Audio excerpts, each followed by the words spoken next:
Sending money to Sri Lanka doesn't have to be a headache.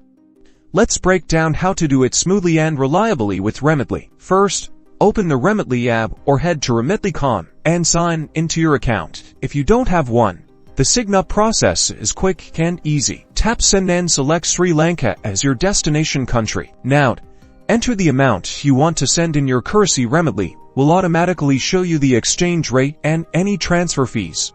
Pay close attention to the exchange rate.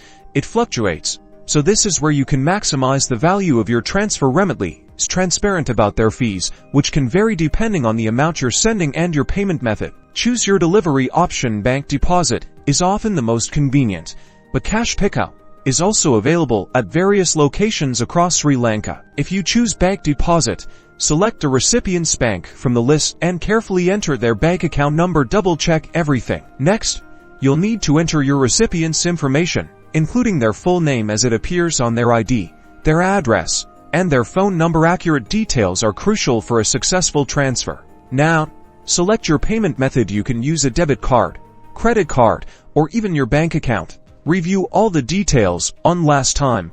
Make sure the amount, recipient information, and payment method are all correct. Finally, hit that send button and your money is on its way. You'll receive a confirmation with a tracking number so you can monitor the transfer's progress. Remitly makes sending money to Sri Lanka easy and reliable by paying attention to the exchange rates, fees, and recipient details. You can ensure a smooth transfer every time.